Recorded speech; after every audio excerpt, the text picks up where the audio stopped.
Assalamualaikum warahmatullahi wabarakatuh. Nama saya Naim Reza binti Muhammad Rozilan. Saya dari IC 2201A. Hari ini saya akan membentangkan mengenai jin yang merupakan makhluk syurga, dan jin dan syaitan ini adalah penyebab kepada penyakit rohani dan juga jasmani. Jadi kita lihat asal perkataan jin ini adalah dari jan ataupun jun yang memberi makna menyembunyikan. Terdapat juga yang melanjutkan tafsiran ini kepada yang tersembunyi dari panca indera manusia. Jin merupakan makhluk yang mempunyai akal fikiran, yang mempunyai perasaan, yang mampu untuk makan, minum dan tidak terpelihara dari kesalahan dosa. Seterusnya, jin ini merupakan makhluk yang gaib dan tidak mampu untuk kita lihat dengan mata kasar kita. Akan tetapi, bukti kewujudan jin ini terdapat banyak dalil-dalil yang qat'i di dalam Al-Quran, seperti mana dalam surah Ar-Rahman ayat ke-33 membuktikan kewujudan jin ini benar-benar wujud. Konsep jin pula, jin ini diberikan persyariatan dengan taklifan, iaitu diberati dengan hukum-hukum syarak. Jenis taklif adalah perintah dan juga larangan. Namun batasan mereka ini kita ketahui bahawa tidak sama dengan manusia. Untuk asal usul jin pula, di dalam surah Ar-Rahman ayat 14 hingga ke-15 menyatakan jin ini dari Al-Marish, dan di dalam surah Al-Hijr ayat ke-27 menyatakan jin ini dari As-Samum. Jadi apakah makna Al-Marish ini dan As-Samum? Al-Marish di dalam tafsir Ibnu Katsir menyatakan bahawa jin ini dari nyalaan api yang berasal dari hujung lidah api. Manakala untuk As-Samum pula, di dalam tafsir Ibnu Katsir menyatakan bahawa api yang sangat panas. Begitu juga Ibnu Abbas yang menyatakan api panas yang boleh mematikan. Jadi dalam konteks ini juga, apakah syariat kepada jin untuk mendapatkan syurga? Adakah wujudnya rasul di kalangan jin ini?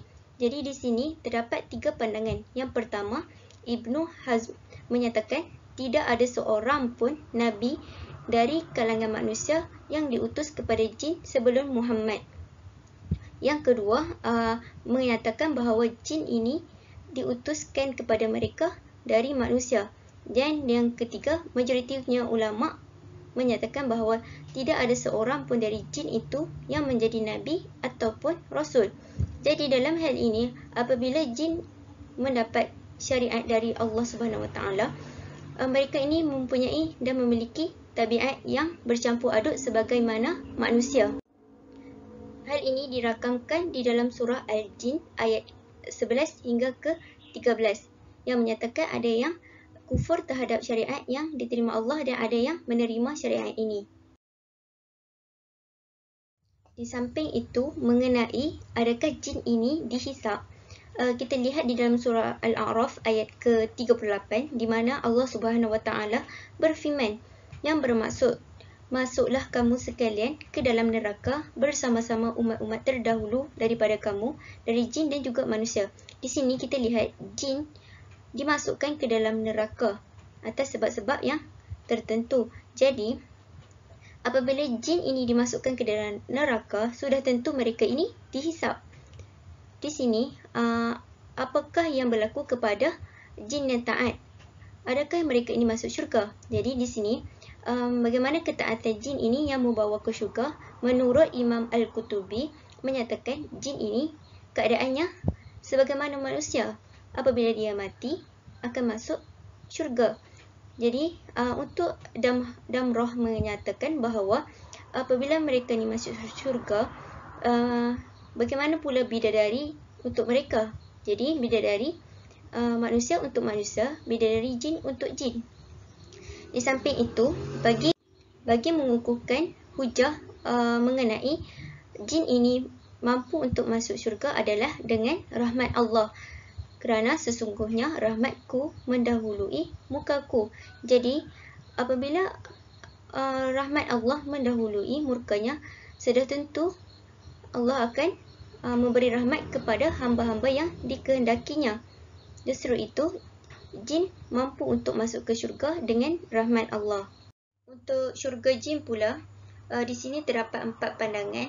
Jadi kita lihat kepada firman Allah Subhanahu Wa Taala di dalam surah Ar-Rahman ayat 46 hingga 47 yang bermaksud, dan orang yang takut akan keadaan dirinya di mahkamah Tuhannya untuk dihitung amalnya, disediakan baginya 2 syurga. Maka nikmat Rabbmu yang manakah yang kamu dustakan? Untuk 2 syurga itu merujuk kepada pendapat yang pertama menyatakan bahawa satu syurga untuk manusia dan satu lagi untuk jin. Manakala pendapat yang kedua menyatakan bagi yang melaksanakan ketaatan kepada Allah Subhanahu Wa Taala dan meninggalkan larangannya. Untuk pendapat yang ketiga, 2 syurga itu adalah yang pertama syurga jasmaniah, dikecapi nikmat fizikal di dalamnya, dan syurga rohaniah bagi kenikmatan roh. Untuk pendapat yang keempat pula merujuk kepada syurga yang khusus bagi akidah ahli syurga, dan satu lagi adalah bagi amalan-amalan mereka. Jadi untuk 2 syurga itu bagi pendapat pertama dan kedua menyatakan bahawa barang siapa yang mentaati perintah Allah maka akan dimasukkan ke dalam syurga. Menurut ringkasan artikel yang ditulis oleh Cik Zarina binti Sa'ari bertajuk Jin dan Syaitan sebab penyakit rohani dan jasmani. Jadi dalam artikel ini mengisahkan tentang Ibnu Sina berpandangan perubatan ini merupakan sebagai ilmu dalam penjagaan kesihatan, dan di samping itu sejarah ilmu perubatan Islam turut dibahaskan dalam artikel ini, iaitu mengenai suatu ketika dahulu ilmu perubatan Islam ini adalah mula sekali dipelopori oleh saintis Islam. Akan tetapi kita telah maklum bahawa sekarang ilmu perubatan barat ini telah menguasai dunia. Hal ini berlaku kerana sewaktu dulu ilmu perubatan ini diambil oleh barat ketika mana mereka menjajah negara-negara Islam.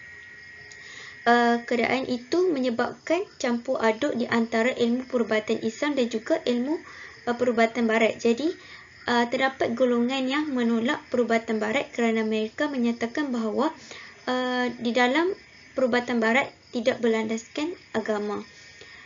Akan tetapi kita telah maklum ilmu perubatan asalnya daripada saintis Islam yang mula sekali meloporinya.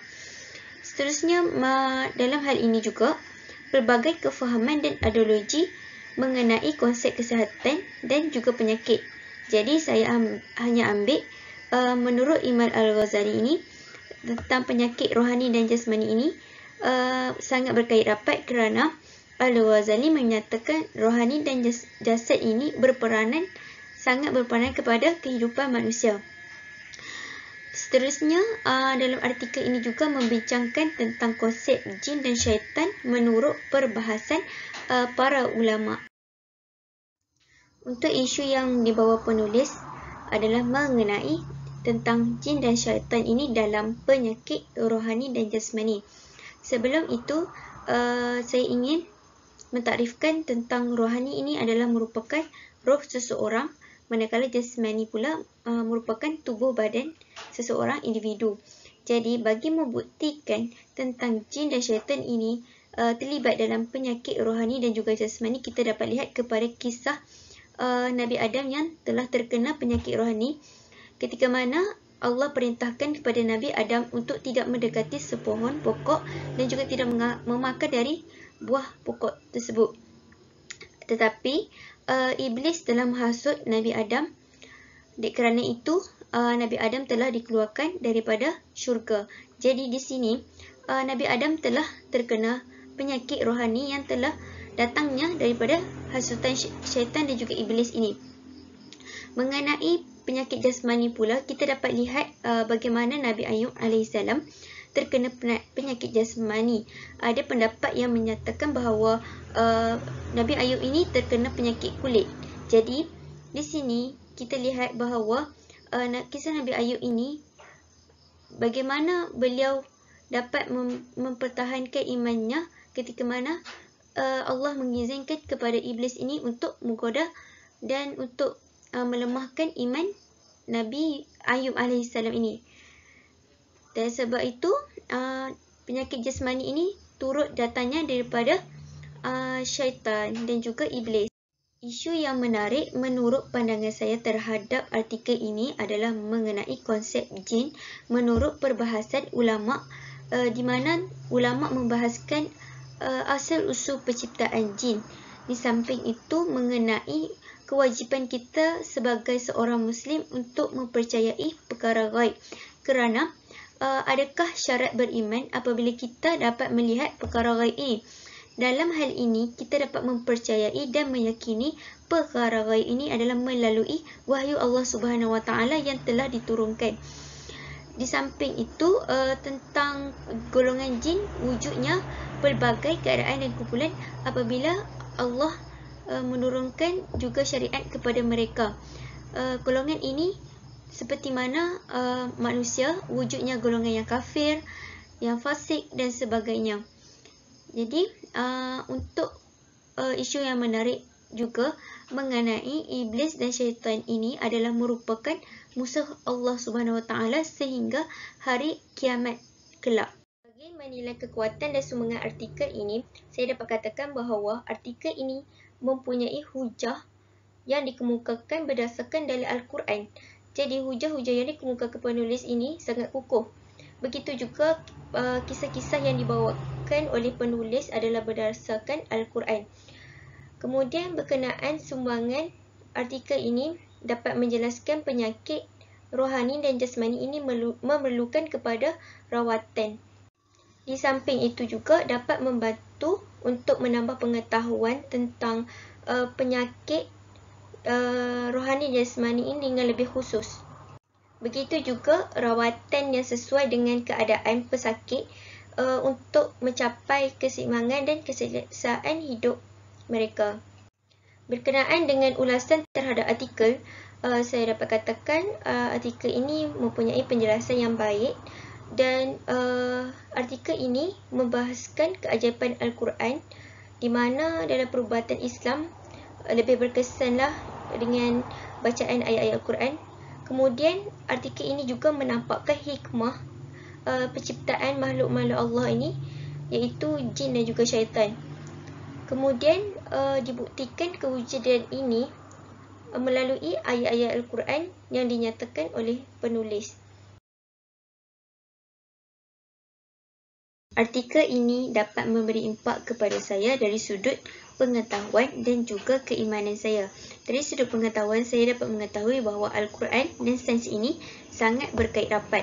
Di samping itu, dari sudut keimanan saya, bagaimana dapat meningkatkan keimanan apabila penulis menjelaskan berdasarkan dalil-dalil yang sesuai dengan kenyataan.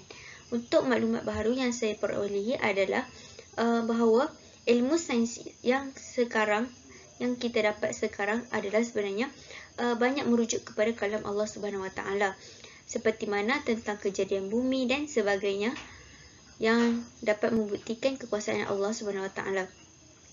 Di samping itu, amat penting penyatuan antara ilmu sains dan juga ajaran Islam ini. Untuk maklumat baru juga, saya dapat mengetahui bahawa asal-usul berkenaan dengan pengkaji saintis utama dalam perubatan ini adalah daripada saintis Islam.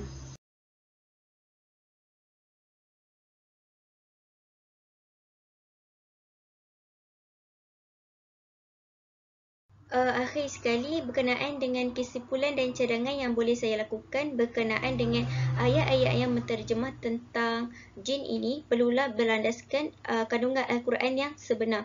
Terlebih dahulu dalam kajian jin ini, kita perlulah berpandukan dan as-sunnah lah terlebih dahulu sebelum kita mendengar daripada kata-kata orang lain. Kemudian dalam mempelajari atau untuk mengetahui lebih lanjut mengenai jin ini, kita bolehlah berjumpa dengan para yang alim dalam bidang tersebut. Kemudian berkenaan dengan perubatan manakah yang terbaik, kita boleh ambil perubatan yang kedua-duanya bergantung kepada penyakit yang dihadapi oleh pesakit. Kemudian berkenaan dengan adakah kita perlu memilih atau perlu manakah yang paling terbaik. Jadi di sini kita perlulah memilih yang mana masih berlandaskan kepada ajaran agama. Selagi itu kita boleh mengambil mana-mana perubatan yang berlandaskan agama. Di sini saya juga ingin tegaskan bahawa kedua-dua ilmu ini kita tidak perlu menolak, kerana ilmu perubatan ini untuk sebagai inisiatif untuk kita lebih sihat ataupun sebagai asbab kepada penyembuhan penyakit kita.